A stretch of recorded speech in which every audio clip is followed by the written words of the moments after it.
Il y a des Congolais, des étrangers. Ils ont beaucoup de biso. Ceux qui basent coca aussi, ça coulou na té. Ceux qui maramba est inutile. Rwanda a bomarabiso. Bana na stratégie parce que pas bomabiso. Pourquoi pas biso awa président na biso na gouvernement na e bakosala même stratégie wana. Na kaka lobaki akosenga soki chambre haute, soki na chambre, soki base, soki bilo na comprendre ngote ba. Bah bon mamoka yo lobaka okosenga to kene déjà 20 soki 27 ans soki combien il y a pas si ya est na bolukaka ba senga deux champs ba sangana. Na comprenez que ils a lâcheté ya gouvernement. Bakolimbisanga président de la République notre papa a olimbisanga mais ils mboka na biso. Oyebi ke na yoki makamba kulu na même na ba Congo nzela ba Congo ya makasi.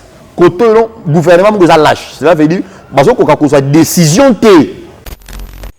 Na té na ngam délivrance na ba vie ba té bonga papa mama mboko eza kanda. Ce qui gouvernement na biso eza incapable. OK. Il y a aussi ça kuluna na Kinshasa. OK. Est-ce que ba ko aussi sa guerre à est? Kuluna ou bazaka na machette bana minduki té. Mais gouvernement congolais bazo koka ko silisa bata machette té. Vraiment. Ba koka ko si c'est bata minduki. Nzamba lobité. Sur est spirituel to sambela radia pour mboka. Même l'église na to sambela pour mboka. Mais problème ezali ba dirigeant au bazo kamba mboka. Bazaka na yesu spirituel biso tozana ye. Kasi ça l'émission na papa Roland Dalo. Pour yé na okakadalaka papa molimo ya Félix. Yé na robisa bino est spirituel. Donc na est spirituel na tanga lobisa ne fêter. Pour ba Denis azarana bango. Donc parce que là baloba ni prom na bango le koso mbongo. Pas jusque là. So ba komi makamunza yoka na bisolo moko. Na temps ya kala batunde babande ko kende pa ya ba roi. Roi bande ko yipa ya ba prophète. Est-ce que vous comprenez? Parce que na yesu té otoza na ye. Ce que malgré biso zo sambela. Mais bato baza liboso na biso ba na yesu té pire, ba na yesu pire té. Donc mona ke imaginez ba net singa bana na botama na mona ta président moko mokilité. Communauté RSC ba aventurer. Ba limbisanga ba papa na ngamba aventurer. Ba chanza ne ba chanza nzai mutayisa bango ba chene chanze. Ezalaki nani yemo nani vieux Kakenza père na biso respect père. Oh ba rotia vieux Sony papa Sony bitumba ce qui tricage ce venu to se retrouver maman ko dodo quand vous avez dit dodo kamba quand yemo a tel monsieur dodo kamba et comme il et comment qui olangi oh papa là il soit moi olangi et le moins combien et iziba olobia déjà les embêtés mutaye ça va pas place voilà et d'accord politique na mbongo na yebi que les églises ba na pouvoir ba ko église on est kangama na pouvoir physique ba nango mais na c'est pas vérité nous ba poster on ba poster moko nzambe mutaye ça ba monter pour ceux qui nzamba lobby Sony ceux qui nzamba lobby de do kamba ba ko tete de do kamba ça la 3 c'est ba no bundise.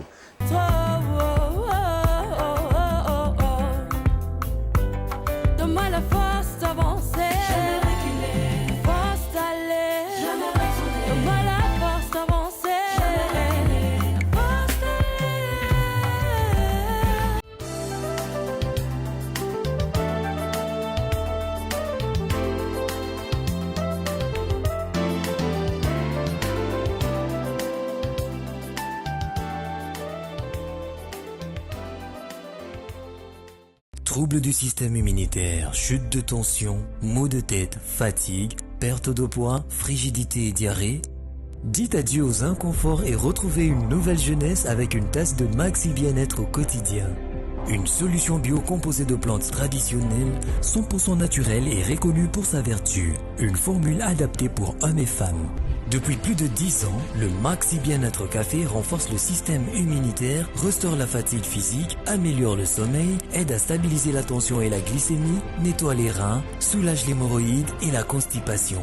Chez les hommes, le Maxi Bien-être restaure le dysfonctionnement sexuel, l'impuissance et l'éjaculation précoce. Maxi Bien-être est disponible partout dans le monde. Passez vos commandes sur www.maxibienêtre.com. Mesdames et messieurs, vous êtes nombreux de nous suivre partout dans le monde. Bonjour, bonsoir, ça dépend à l'heure à laquelle vous nous suivez. Vous nous suivez partout dans le monde, merci de nous faire confiance sur cette chaîne. Plus de 240 000 abonnés. Nous vous prions ou nous vous demandons de vous abonner alors très massivement sur cette chaîne. C'est écrit en noir. S'abonner, appuyer ou cliquer évidemment. Il y aura une cloche qui va sortir, tu vas être la première à recevoir des notifications à chaque fois qu'il y aura une émission en ligne. Excusez-moi, n'hésitez pas. Cliquez ou appuyez sur la cloche. Avoir de belles émissions comme ça, avec des beaux et de bons serviteurs de l'Éternel, de belles servantes de Dieu, ici sur cette chaîne, la Nouvelle Tendance Télévision. Comme je le dis toujours, vous voulez être chic, beau, élégant, il faut adopter une tendance. Alors cette tendance-là est là, la Nouvelle Tendance est parmi nous. Mesdames et messieurs, bienvenue sur cette émission. Ici, comme je l'ai dit, la réponse à nos questions nous sert à avoir de belles réponses à toutes les questions que nous essayons de poser nos invités sur cette chaîne. Merci à la grande équipe de la Nouvelle Tendance Télévision. Merci à Gédéon qui est derrière nos caméras. Merci aussi à celui qu'on appelle le professeur Jordan Panzou. Lui, il nous enseigne la réalisation. Merci. Et sans oublier à celui qu'on appelle les coachs. Alain Délé, Délé Abalin, merci à vous. Et sans oublier mes partenaires, ils sont nombreux partout dans le monde. Je salue mon partenaire, mon parrain, l'homme à la barbe blanche, un Canadien de plus au Congo. Je saluerai Lux Pereira et un Canadien de moins ici, King Makiadi. Merci à vous. Je saluerai encore une fois de plus. Bon séjour à Paris, Ferrand Vouvou ainsi qu'à Franco Mamba. Il y a Trésor Vouvou les banquiers, je te salue. Je salue celui qu'on appelle Yadé en coup soif de servir les autres. Merci à tout le monde. Et lui, c'est notre honorable. Lui, il est allé siéger pour plaider na Kombo Yaba Kinois, na Kombo Yaba. Lui, c'est Jean-Jacques Tembele, le directeur, aujourd'hui devenu l'honorable Jean-Jacques Tembele. Beaucoup merci à vous. Voilà, aujourd'hui, on est là. Je suis dans le parvis, je vais le dire comme ça, lieu très saint, où il y a des esprits, des entités, des anges, des archanges qui viennent accomplir le besoin de fidèles au nom de l'Esprit Saint, accompagné par son serviteur. Lui, c'est le prophète Chico. Vous le connaissez évidemment. C'est une personne où il a un beau témoignage, un témoignage édifiant, un témoignage qui effraie. Mais au-delà de tout, c'est la glorification, je vais le dire comme ça. C'est pour faire glorifier le nom de l'Éternel. Le prophète Chico, aujourd'hui, on ne va pas parler de son témoignage, mais on va plus toucher sur l'actualité, sur la toile qui parle de l'Est du pays. Et le pasteur, l'église aujourd'hui, les anciens et les nouveaux, et évidemment, il a un thème, un message très fort, très profond, autotique, il a eu, Tumbelo, place d'Ozali, à prédire Nineroya, à Théa, et puis à côté de ça, il y a Kole Soumassia. C'est une émission bilingue, on va faire français, lingala, Swahili, Kikongo, je ne sais pas, oh, nous sommes, et voyez la biso, Nangolo, il y a Tata Nzambe. L'homme de Dieu, je vous dis bonjour. Merci, bonjour. Ça va? Très bien, bonne année. Ouais, merci, Kala. Tout le monde et Michel, tout ça, tout le monde a raté. Vraiment, Kobima, moi, silence est belé, voilà. C'était quoi la dernière fois, émission Soukato Salaki, on a pu parler de votre témoignage. Mais un monde n'a pas abonné sur autant de choses sur Baluka qui ont sauté. Voilà, na pesi merci, n'a pas abonné surtout et puis n'a pas tenu sur Balingaka. Prophète Chico, l'homme de faveur, moi, Tamouké. Nazalaki Kobima moi mingi Angola, Afrique du Sud et puis Namibie, j'ai un peu de voyager un peu partout dans le pays Afrique. Mais au moins maintenant, je suis dispo pour nous rejoindre la Moussala et Nzambe. Mais émission ya lelo, les émissions ya bateau dans la conscience. OK. Voilà, émission ya lelo, émission ya bateau dans la conscience. Et puis ça émission ya bateau dans la souci à vie na bango. Ba luka nini pour na vie na bango. Ça émission ya bateau yo ba critique kakate. Mais ça émission ya bateau dans la conscience et puis conscience pire pour na vie na ye. Donc voilà un peu. Voilà, année 2024 et bandi. La ligne tobeta moi du solo muké to zonga, tout ça la rétrospective comme on le dit. Année 2023 ici. Mais vous êtes un homme de Dieu, un spirituel, un prophète. Na ocho na ra ya nzete wana o eboti ba prophète nyos. To yebi ki okolo boza part. Lila la mort bebisa mala lebele. Nzete nini? Te nzete o nzete ya ba sala nzambe. To créer ngo to benga ngo ba sala nzambie. De ba bara les manguiers, safoutier, jusqu'au ba sala nzambie. Ah. Na fin 2022 bino ba sala nzambe boloba na biso année 2023 côté année bien année aussi la té maman oya robala maman ya kobota papa oya kozwa boy koko ya kosala boy année 2023 et sili bato na basimbi les pambolité donc côté année 2024 je pense j'ose croire que aux équipes parmi bateaux ça les temps sous veiller ou soit les 31 euros moins il y a eu un message pour l'année 2024 ouais donc côté jusqu'au 2024 donc kinde ni ne salaka prophétie échoué pas bateau les arabes sala nzambe nde bazaka faux to bandimine ba ko yamba te to ba ko utiliser au ba pesi bango te. Voilà, dans le domaine de la prophétie c'est avertissement, c'est information. Prophétie c'est information. Et ça le ko la mutu azobela azo senti ba malaise na nzoto. Maintenant à quelle consultation et pas docteur. Docteur a ébissé aux ana malaria, aux ana typhoïde. Ba ébissé makamezo le kana nzoto ne. Pobika. Pobika. Maintenant parce que pobika, il faut melakisi. Prescrire. Komi, kinini, n'importe quel qui sa malaria selon docteur voilà. Maintenant pobika, il faut melakisi. Nabilo ko pa kolia. Nabilo ka kolia. Ça veut dire il faut la na conseil ya médecin na yo. OK. À part wana, okoki pe ko soma ba kisi, obani ko melomeli lelo, omeli lodo melo bi ko no bani ko kama bien. Okati. Soit après un mois malaria wana zongi. Il faut ta docteur te. Et comme il faut tidano, c'est ça prophétie. Prophétie c'est information. Ceux qui mutu a une église. Ndenge to olobi wana ke maman na mono robala lo robala dans 6 mois. J'ai donné ce que Dieu m'a montré et ce que Dieu m'a dit. Mais pour les autres il faut ils ont suivi mon prophétie wana. Ils ont accompagné na prière. Ils ont accompagné na force moko ya prière. Maintenant mutu musu ba PCE prophétie c'est limité na prophétie a koki kolanda prière pour prophétie wana et kokisama.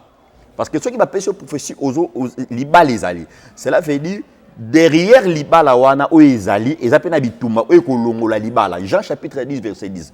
Le voleur vient que pour dérober, vient que. Or muto aya kaza muto aza absent. Le voleur vient que pour. Donc azala quitté. Il n'y a pas d'information quand le roi. Azul information parce que diable azalaka. Voilà, diable azalaka omnipotent.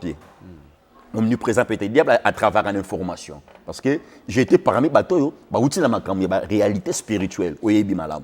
Voilà. Alors, réalité ça la mara diable ayaka. Aroya comment? Dit que grade nenga za wana zu bazolinga ba pesa soit visa to eloko moko be ya munene. Asimbi yango. Mais na nenga simbi yango na diable aye. Azala quitter. Mais azu information aye. Aye pas longola ngo. Ce que pas longola bénédiction na yote, il faut coutonner. Blender nani na spiritualité. Ce que bateau belé à la spiritualité à mon côté à la prophétie wana à négliger ma service la spiritualité. Il y a un moment bateau belé balandanga ba comprendre ngate. Moi je suis un homme spirituel, pire spirituel. Quand je donne une prophétie par mutu na pese orientation la na makamna ebiso au mona makambo yo nzamba koloba. Donc voilà. Ce que moni maman wana ba sakola ki pona e mais prophétie ko ki sa makite tout na question. Est-ce que alanda ki kis toi kataki kis na mukose. Ce que soit que ça dit qu'Alanda qui s'y tient à souka. Mais ici, à ce résultat, et tamboliné, au cours de l'appel, il faut samber, mais la peau coquée hôtel. Au samber, na peau coquée na bar. Au samber, na au salamade, ce qu'on a la profession est kokisama. Au sali kobo. Dans la prophétie, ok, au dans la profession, on se mamutu koko pamwama. Au gobika, no koti na ngwe, au koti na hôtel. Au sali na ngwe kobo. Na prophétie, au escroquer na ngomutu. Na prophétie. Non. Tant que va pécher prophétie, tant moi la robanga nzambe, landa ba principe. Parce que ce qui muta landi ba principe wana et que tina suka azapena conscience neza pire. Qui a bangi nzambe, asambe ni ba principe nyonso. Que simbité wana to ko rejoindre Francis Tatou. Alobi élection ko sala matin mais salami. Donc nous ba prophétie à lokuta. Na apôtre Roland Dalo. Non, non, tant que apôtre Roland Dalo. Non, na tant que apôtre Roland Dalo. Na lobi to ko rejoindre Francis Tatou. Na lobi Roland Dalo. Bon, tu es Roger Baka. Bon, Roger Baka d'avance, moi, naïe bien le rôle interprète. Na mona makamna sala na télévision. Voilà, je dis merci à. Pour ce qui est, Nakosi. Bon, tout ce qui casse. Bon. Papa Roland, le but, tu n'as pas tout le monde faire la chaise roulante. On a bossé. Dans l'année formation, on a dit. Il y a pas Voilà, de mesdames et la messieurs. lutte, on informé alors la n'avons après. Zwata, Mais au moins il y a Francis Tatnalanda qui. Bon, vite, Zwata. Merci. La routine de leur repos. Yoka. Voilà. Mais Francis Tatundo Yoka. Oui, oui, Nayoka. D'ailleurs, il y a un comédien. Bon, pas tout à fait, mais il n'a pas respecté. Ayoka qui bien été. Maramza Maïbsa qui est voilà. Mais pour vous, au Québec, élection, ils Bon, Nzamba lobela ki ngaite pour na mamamboka. Ah, tu sais là. Ouais, Nzambe alobela ki ngaite pour na mamamboka mais moi l'autre, on le roi Batunion. na onota lango lokola batunyoso parce que na zwa ki information te parce que biso to assister na réunion à lola. Gloire à Dieu. Voilà. Donc le roi nazaki na zwa ki information te na réunion wana. Donc on peut dire qu'un jour on repose à cap ça. Non, on a dit que na zwa ki information te. Yango moi na boya ki nango pesa information. D'accord. Voilà. Parlons un peu du pays parce que c'est l'actualité sur la toile. Voilà. L'Est du pays, on est de cœur avec vous, nos frères, nos compatriotes. Toi, on a nzoto, ata sende côté na lokolo, mais ya ratina motema. Oui. Pas si on a toi na moya bande kona biso. Sur le plan physique, tu es moto. Toi qui non la spiritualité de moto. Quand vous voyez tout ça, et salon de Sur le plan physique, ce malheureux, ce pleurant, c'est vraiment na évité na utiliser mon nini et ça passe parce que nga depuis na bota na genda STT maintenant na mizuaka na mona ka suko ke bitumbu za na ST ko ne komi suko na gishasa parce na za na vivre ndé donc yo za ke na la ina mama nanga kufi na la ina mwasi nanga kufi ba violer tout là na bana ba koti ba violer ba tu vois maintenant dans sa place na ba maintenant qu'est-ce que je peux dire mon commencer na makaya na banda ko étudier même il y a phénomène kuluna. Non, ceux qui gouvernement na biso est incapable. Il y a aussi ça Kuluna na Kinshasa. Est-ce que ba aussi sa guerre à est? C'est ça que j'ai demandé. Kuluna ou bazaka na machette bana mindu kité. Mais gouvernement congolais. Bazo koka aussi ça. Bata machette té. Vraiment. Ba koka aussi c'est bata minduki. C'est ça. Vous comprenez qu'ils ont l'acheté le gouvernement. Barolim Bissanga, président de la République, notre papa, a Olim Bissanga, mais ils ont beaucoup de biso. Ils sont congolais, ils sont étrangers. Ils ont beaucoup de biso. Ce qui baso koka kosi sa kuluna te. Ce qui maramba est inutile. Vous voyez que na yoki maramba kuluna même na ba Congo nzela ba Congo. Il y a makasi. Côté le gouvernement vous a lâche. Cela veut dire baso koka ko soit décision te. Il y a des stratégies qui sont là. Pour mboke bonga. Rwanda a bomarabiso. Il y a des stratégies qui sont bomabiso. Pourquoi pas biso awa président na biso na gouvernement na e bakosala même stratégie wana. Na kaka lobaki akosenga soki chambre haute, soki na chambre, soki base, soki bilo na comprendre ngote ba. Ah, ba bomba mboka yo lobaka okosenga to kene déjà 20, ceux qui 27 ans, ceux qui combien il y a pas si il y a externe. Balukaka basenga deux chambres basanga. Ce que deux chambres ngwana ba bafana na parlement ba rwandais. To baza ba ougandais ceux qui banane. Non, ceux qui baza ba congolais. Ba vous en a besoin président senga bango te basanga ba lancer guerre na est. Ba ko libérer Malamoko. Tu vois? Problème ezali bazaka conscience, c'est tout. Ce que je conseille de comprendre que Moko Yuza ya biso. N'est pas Rwandais balobaki, Rwandais ya bango, Est ya bango. Ce que biso pe comme le président de la République. Gouvernement ne peut pas comprendre que réellement Moko Yuza ya biso. Il faut ce qu'il faut to boma. Parce que ça m'a makila même David bané ko pour la continuer. Président n'engaza même ngana église oyo. Ce qui n'a moni moi na nga moka terrain ba no luka bundisanga na sepianité. Oui. Azanemi. What is la vérité? Non, c'est musique. Non, ça là tout. Que na c'est musique. Ce que comment moka. Ba ça va aventure. Na kulu ngana na basina awa. Kulu neza mona venu o yo. Au moins de la caméra na bino boko risi o bibi na ngopete. Le kulu neza loko la vie. Normal. Mais tout ça na ba na mindu ki ba kimara bango. Ce que ba ko kulu na te ba ko ka est. Papa, tout ça les misto to te abana na nzambe. Ba mbata. Non, c'est sur Ezakanda monsieur, ezakanda. Est spirituel en tant que prophète. Sur est spirituel, moi j'aime pas parler des choses oyo nzamba lobité. Sur est spirituel, to sambela radia pour mboka. Même l'église nanga to sambela pour mboka. Mais problème ezali ba dirigeant au bazo kambamboka. Bazaka na yesu pirito biso tozana ye. Est-ce que vous comprenez? Bazaka na yesu te o tozana ye. Ce que malgré biso tozo sambela. Mais bateau baza liboso na biso, ba na yesu te pire, ba na yesu pire te. Donc mona ke imaginez ba net ngai bana na botama na mona ta président moko motilité.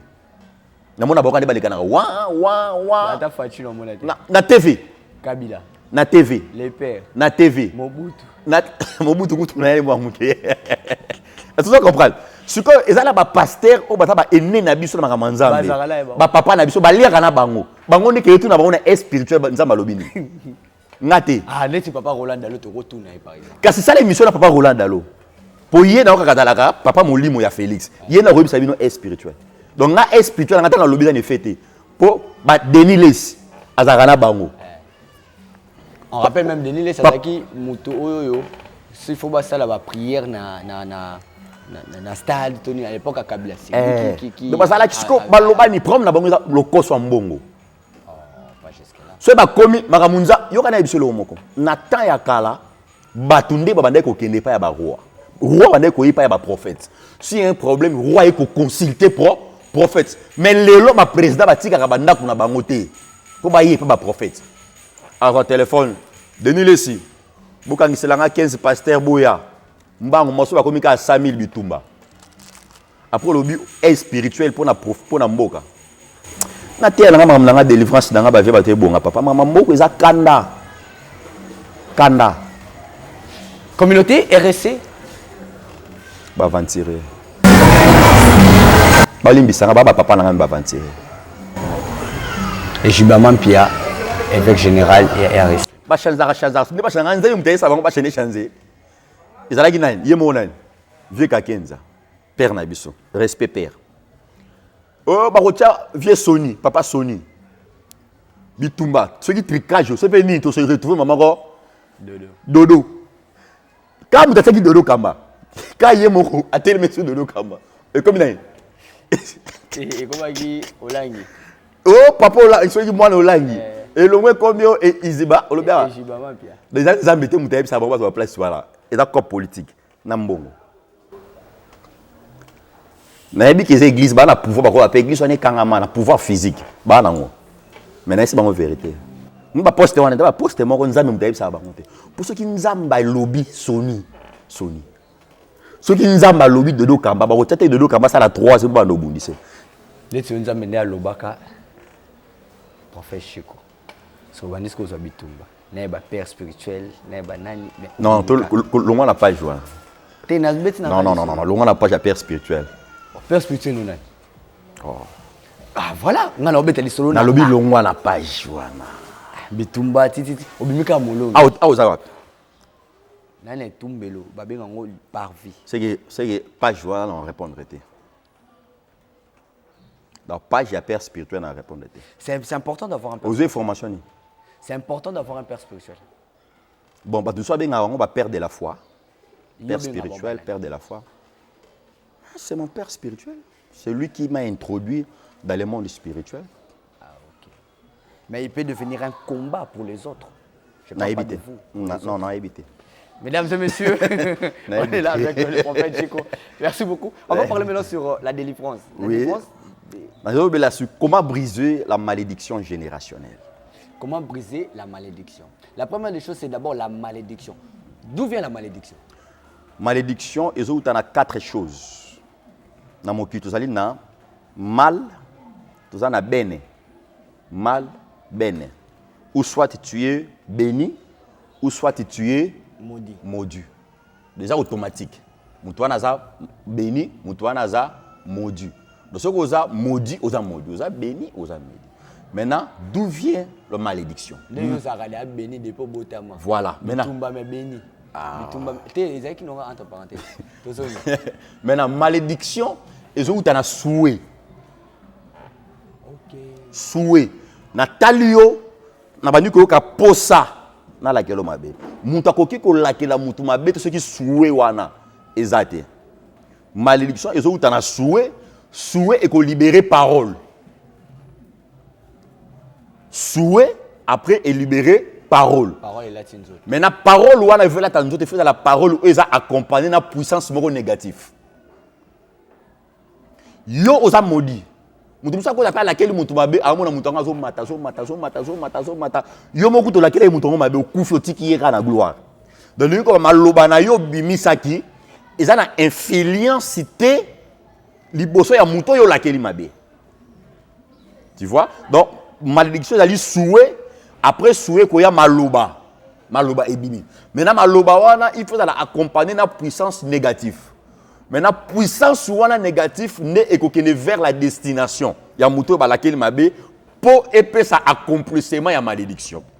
Donc malédiction ça dit toute mauvaise parole. Oyo ezo uta et pas ya mutu moko ça supérieur na yo physique ou spirituel.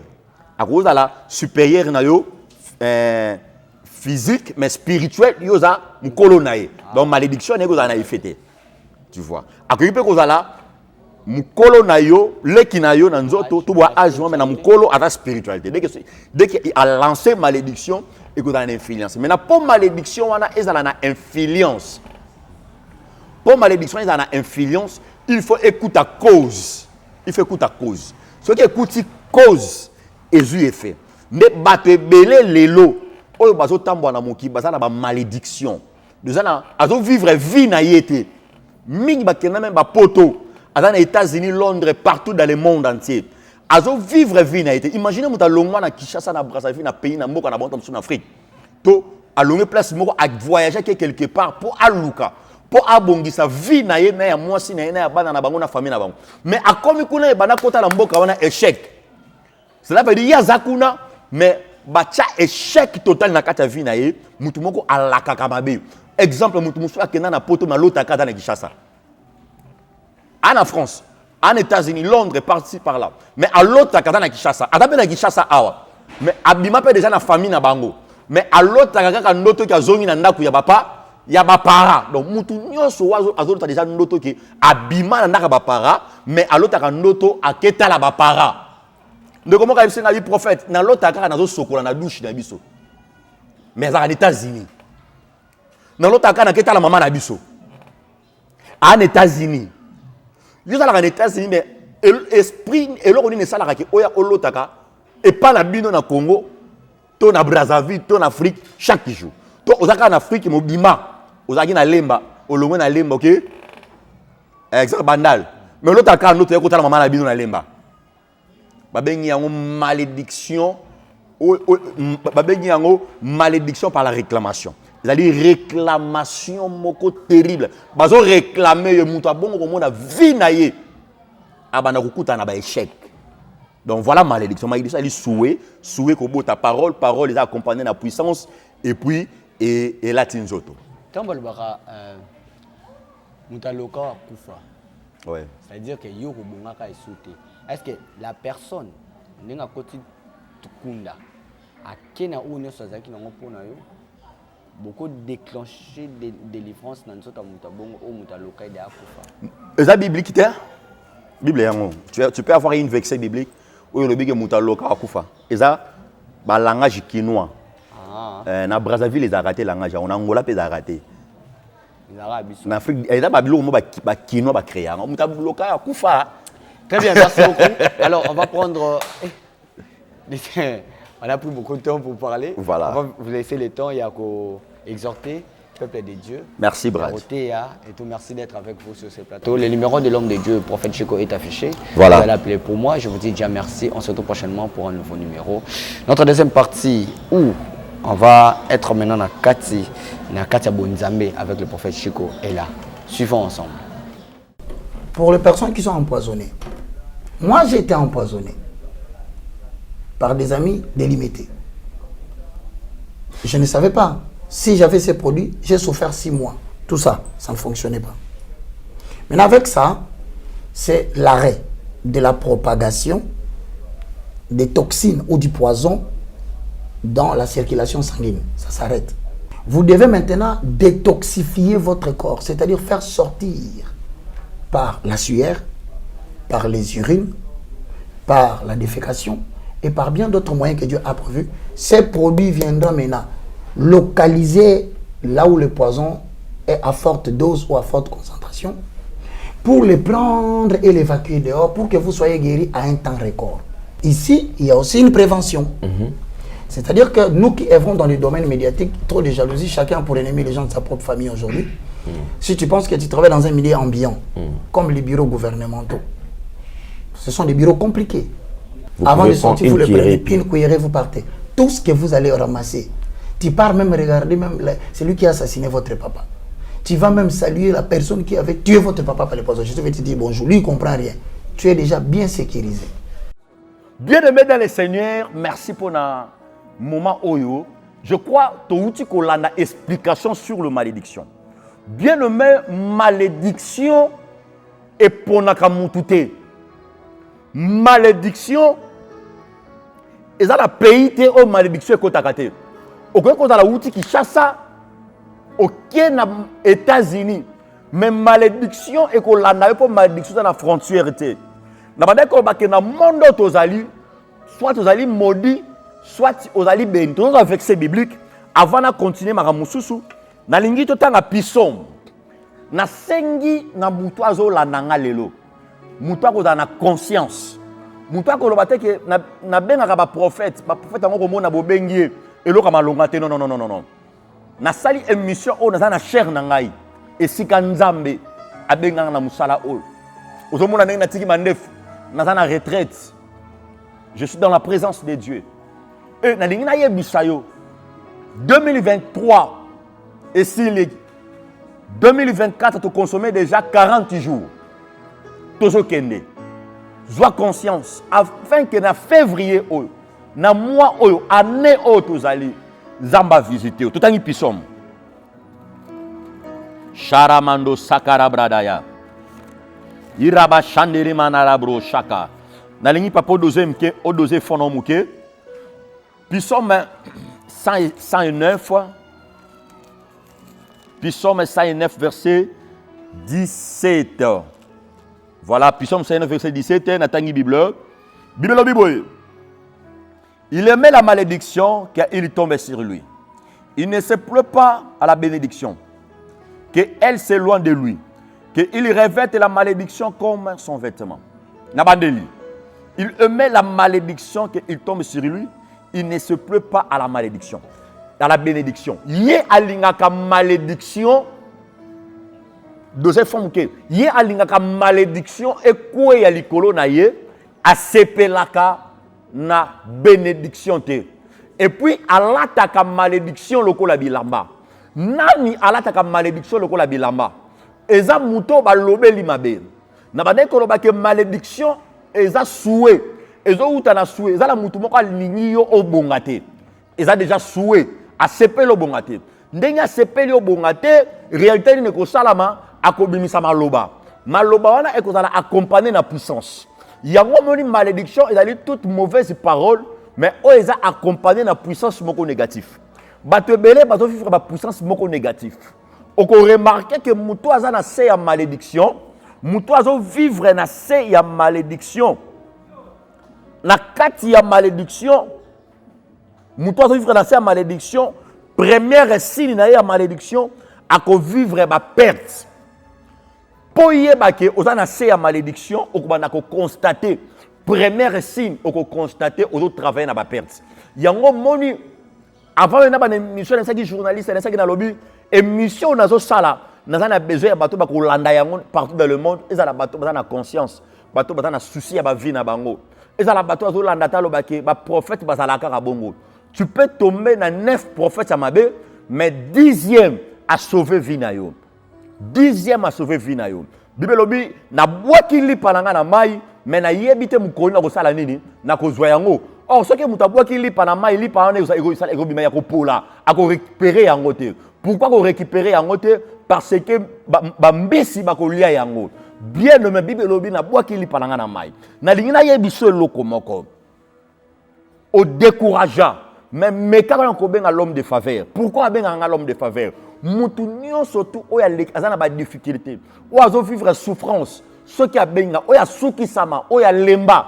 Ce qui a benga à cause de faveur, que tu pas nzambe, que tu pas yabatu. Bien aimé dans les Seigneurs, premier signe de malédiction, ils allaient perte. Moutou nyonso azo travailler na perte. Perte ses animes. Yo ata au Kenda poto dans le Bénin bateau bazana ba Europe. Après au quitter en Afrique, bateau bazana Asie, Amérique, Océanie, Afrique tout concert. Au Lukaka, au voyageur pour réussir. Mais on remarque que monsieur bando voyage au États-Unis, au Kenda poto Londres partout dans Mboko Zali, au Kenda Lubumbashi, au Kenda Brazzaville, au Kenda partout dans Mboko Zali. Mais ato bandi ko mata au Kitakakaka. Nana poto na sala ki conteneur, mais conteneur wana na tindi yango en Afrique. Ba teka ba sala boy. Mais ata au tindi, échec sur échec. Ville ne tournaka ke sika moko. Perte na perte. Oko bando au soma même terrain vide. Mais pour si sa terrain wana ici mbaraté. Potonga, bando boaka bazelo, bando tonga fondation. Et si la ka ndenge wana parce que tu travailles dans le perte. Mon bal doit travailler na perte. Aza mutuni, aza mutu aza na mboka, mais mukanda ya mboka wana zalaka na ngote. Permis ya mboka wana zalaka na yango te. Aza mutu doit travailler na ba perte. Tout ce qu'il fait, azo travailler na perte. Mutu wana comprendre que eza vie azo vivre, eza vie, eza yete, eza souhait, eza malédiction ya mutu moko o ya lingi ya zala na se ya malédiction. Or, muto ya lingi yo ozala na se ya malédiction. Bible le Bible tika te ndoki a vivre kati na bino. Muto alingi te ke yo ozala na sa alingi ozala na se ya malédiction aza mutu mabe. Or, Bible lobi na lingi bala na ngai ba prospérer. Mais tala ndenge yo travailler na ba perte. Tout ce que tu fais ça ne marche pas. Et pas ya moi si ba perte routa. Et pas ya moi si ba perte be ko kuta na musala. Akenda poto soka musala te. Akoko sala musala ndeko moka benga na Londres. Abi prophète. Ce qu'on a vu musala na et ça la 6 mois ba olongolanga musala ata na bandi 6 mois ba olongolanga donc mutu moko boy a travaillaka mais ce qu'a bandi ko travailler a comme na date moko to na tamoko ba longolaki musala na facilité yo zolanda ngo bande ko sala musala ba longola yo benga to sambela et davantage to ko sambela pendant 5 minutes aujourd'hui on travailler na perte moi si ozwaka ba fiancé. Mais ma fiancé wala so ko zu mobali bo sala ka une semaine et surtout so ka yebi ka nzoto na o so ka ko coucher na mobali na fa kende yo maman zo la na poto aux en Afrique awa partout dans le monde fiancé so ka ye fiancé roumé la raté aux landanga aux en photo mobali na ndako divorce uti ko sala makala mingi te modala na souci mobali wana zonga na ndako na yo yo moko comprendre ka te ndenge ni so ozu mobile wana fa kende ti mobile no bima na ndako akenda yo moko oyeba te akenda ndenge nini oyi pourquoi akenda parce que ça na mutu moko oyo azoloba mabe bien de même ce qui est tikali 5 minutes ba ko signaler nga to sambela na yo pourquoi parce que ezana mutu moko oyo aloba ke yo ko kozana ndako libala te alliance o basi barata ka kimia ya libala pano ko kozala te nzoka vie à moi si et so bana ko banana 27 20 18 ans qui no amo na 40 ans na espace ya temps wana ce qui moi ça raté vie et comme ça difficile physiquement mais spirituellement ça facile ou ça la ba perte ya mibali na bodelio oza moi si benga to sambela pourquoi ils ont la malédiction moko za likolo na yo balobi yo ko balate yo ko vana na ndako ya libala te yo ko sepela na libala te malédiction moi so dans sa malédiction akoyeba ngo ko malisusu akoyeba ngo akokuta na ba problème ya ba règle moko douloureuse et ça moi si mutu pas régler faut pas non pas ka régler il faut yana bango ba ka régler il faut mobali na ba ka régler il faut ba voisin ba ka régler pour niveau libu ba ça les passe pourquoi il y a un esprit oye koti na kati ya libumu il y a un esprit oye vande bandi ko compliquer règle na yo et règle na bengi ngo règle douloureuse ba règle wana et yaka ko sotaka okomona na moi wana o règle les 10 mais moi wana o règle les 20 mususu ko komona na moi moko a régler 2 fois et comme même mutu bongo te komona règle mutu sani et katani règle na ye et katana avant ozola na règle na ye katana avant nano ko 50 ans mes règles katani moi c'est mon ka bengi ngai na Londres 65 ans abi papa il faut na bota ça témoignage vrai Abai nanga papa soko sale mission benga ngana pesa témoignage. Mais na taille na ligne na zate. 65 abotate. Alaninga na mission na sambeli pona e. Na bise nzambe o na saye la kata l'homme de faveur à peso faveur. J'ai prié pour lui. Na bano sambela poni après 4 jours il y a délivrance na e à régler. Et le tozo loba azana mois na il y a 2 mois. Maman Vikinza m'a pas moro boma bébé wana malam. Soki nzambe asali ke muta 65 ans a réglé à bota. Siko yo on a 35 ans, on a 40 ans. Perte si monsieur pas moi si et zo utawap. Moi ça ko zo zemi, mais zemi wana e bimaka. Ba perte ya grossesse. Ceux qui zemi koti, zemi ko sala ka 3 mois zemi bimi. Zemi ko sala 1 mois zemi bimi yaya. Siko yo mo na loba ki mutu a conscience. Mo kama na zo loba, moi si ko vanda atali libala amoni assurance ezate parce que moi so dans na libala mazo botate eza passe ya mikolo na mikolo.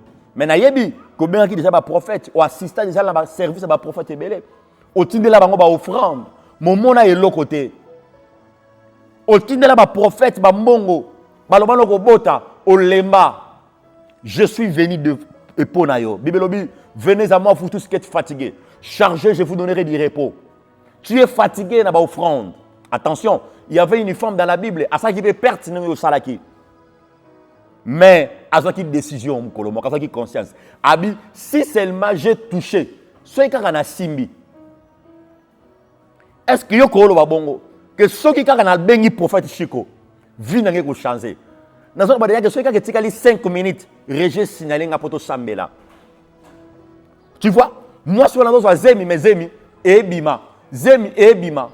Et comme mayo ndengwana. Et moi si mususu azoka zemité, moi si mususu adapte na stérile.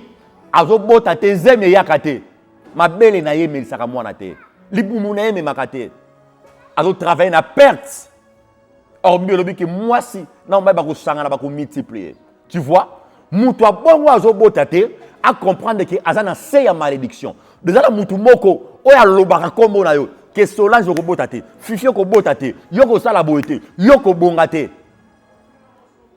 Ba perte. Et pas ya mobali. Okomona malgré ba effort, malgré ba classe, malgré ba relation, mais ya comme kaka na retard, ba zunga na musala te. Ya comme na musala ka so si ba clôturer musala. Ba sisi ko zwa batu. Okomona mutu moko boye abosa na kaka makambu. Azaki na programme ko sala loko te, lo ba sala likamo mususu. Atiki likamo mo ka sala, asimbi likamo mususu. Mon balo azana kati ba perte, o na sia malédiction. Mbongo ko fala maboko na ete yoka. Diable akotika yo ozo salaire ya $3,000. Salaire à $5,000. Mais au saloka 1 mois, et saloka 2 semaines, au bandoluka $50. Ce ka ko zimbongo, tata mo sina bino l'Afrique, mutu esali passe. Koko na bino mutu esali passe. Mwana na yo moka bani malade. Mama leki na bino, mama na yo, yaya na yo. Donc yo soko simbi mbongo, mbongo wana. Point là, il faut qu'à d'Afrique, il faut qu'à Canada, il faut qu'à problème moke comment. Mais na continue yo et loko ezate. Trop de pertes. Moutou aza na pertes.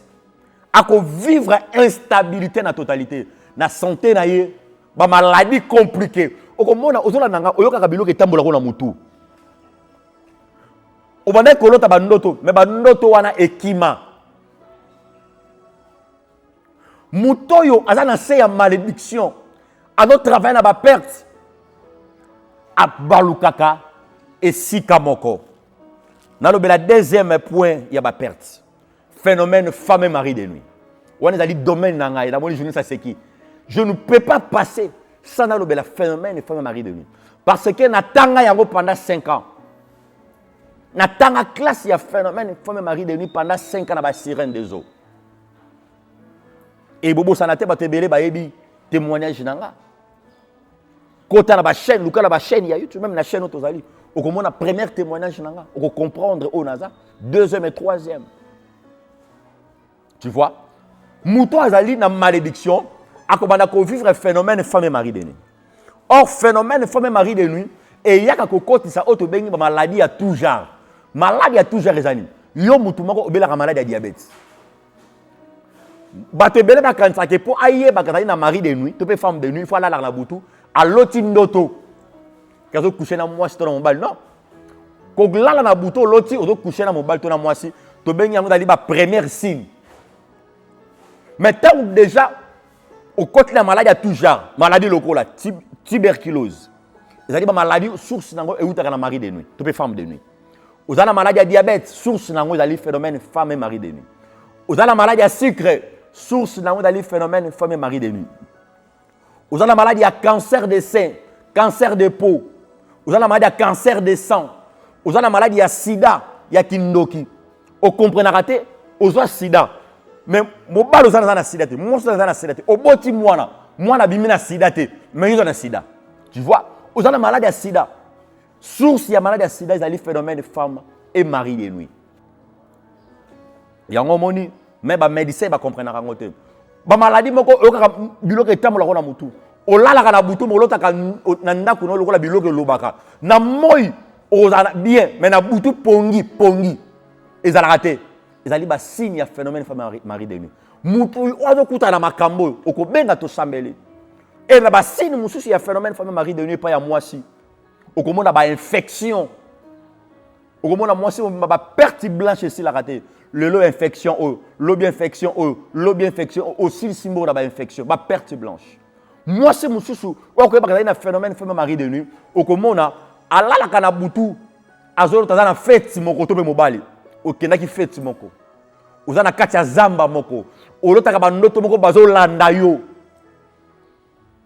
olotaka kaka ozana discussion moko mwasi ozana phénomène femme mari de nuit akoyipe kolala na butu aloti ndoto azosangana na mwasi na mobali mais tanga kolambuka amoni nzoto ene mobimba epoli mobali o azali na phénomène femme mari de nuit mobali azali na femme de nuit na lobaki na soki etikali 5 minutes baloba na ngai mobali o azali na femme de nuit okomona akokota na éjaculation précoce akokota na faiblesse sexuelle mobali o azali na femme de nuit okomona nzoto na ye ya mibali elongaka na mesure na yango mais okomona ekomi lokola ya bana mikende okomaka ye prophète nzoto na ngai mibali ekomi osala nga na soni nakoka kosepelisa mama te papa ozolanda nga yo mobali ya ndenge nini okoka kosepelisa mwasi no na ndako te yeba mwasi na yo ata supporter lelo poza malade soki esali inane déjà basi mwasi busu akobima libanda e mariage wana ekobeba ozolanda ngai nzoto na mibali ekonda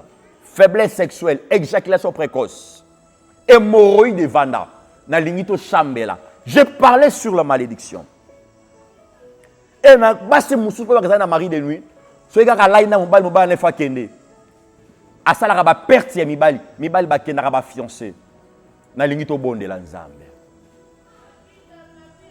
nalingi tochambela na yo pendant 5 minutes etikali la biso nalingi tobondela nalingi malédiction efana na nzoto na yo elongwa malédiction ya famille Rachel ayibaki biloko papa na ye balakeli ye mabe epai ya Jacob mais Jacob azoya bataka azolakela mwasi ne mabe mais esali ke Rachel akufaki pour la malédiction mwana na ye akufa pour la malédiction et lui koloba malédiction elandaka ti na 4e génération na famille na bino ka yo moko mutu talaka na mbongo yo moko mutu bima yo moko mutu dépendaka na batu nyonso oyo mutu sala ke batu ba vivre eza malédiction se perd nango ngali tondi ya famille so ngana non na famille faut la 10 15 millions nous posana ba même vie mais pourquoi yo moko ka mutu talaka na vie ya bien ozana sa malédiction pour la nini soko zui mongo faut sunga batu nyonso tu es maudit vie na yo bando kena na poto mukanda ezate 10 ans yango 5 ans mukanda ezate mukanda ezate permis ezate obaluka ke sika moko na lingi to chambela na invité adorateur to bondela pendant 5 minutes Sharamando sakara iraba shakaraba santé la mandaga iraba shaka erabo shaka sambela na tolongo la malédiction alléluia rebo sakara irebe karamando sakara baba irebe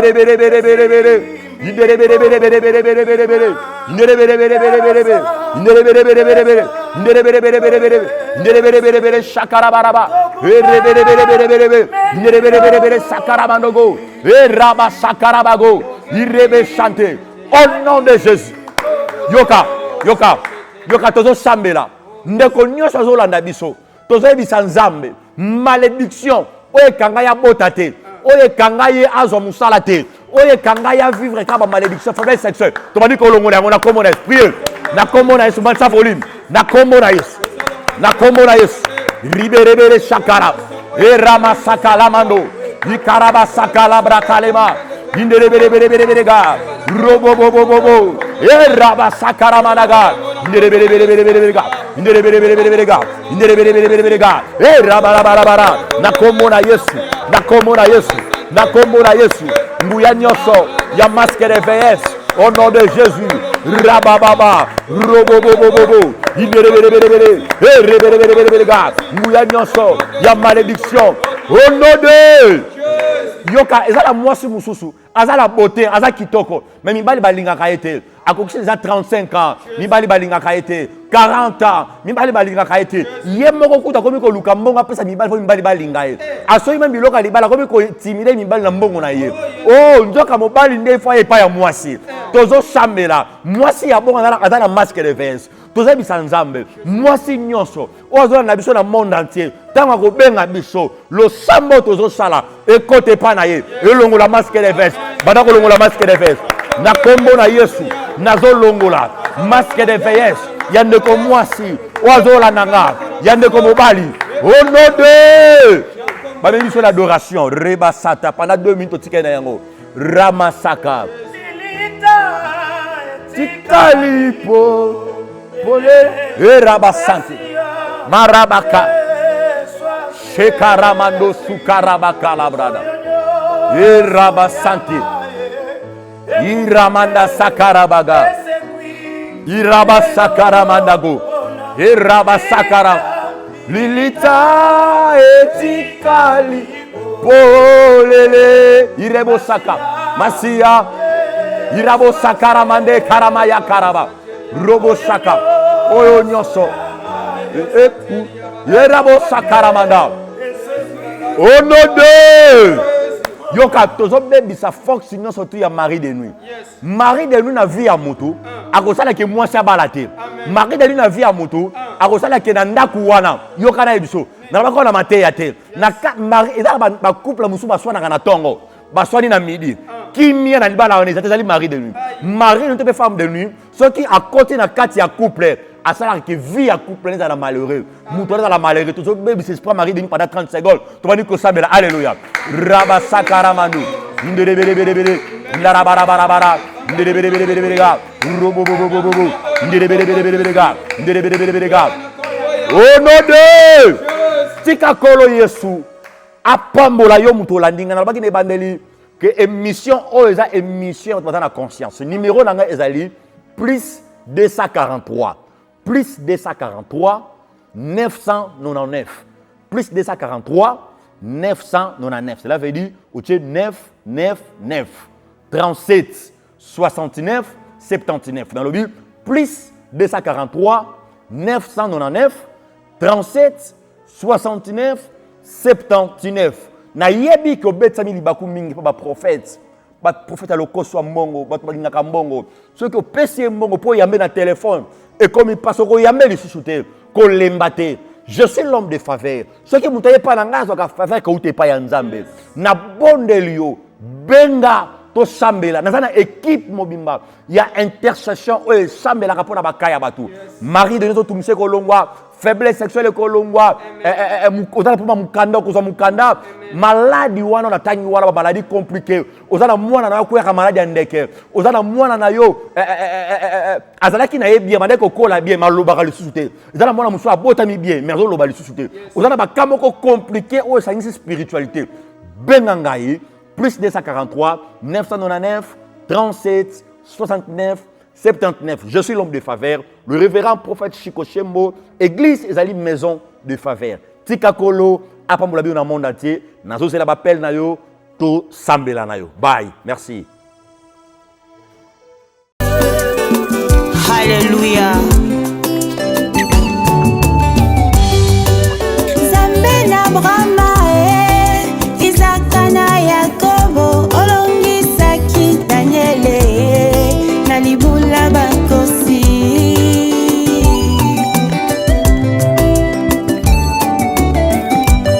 Baye baluka yo na solo, baluka yo na komikitisa, omimonisa na bango, konini nangate.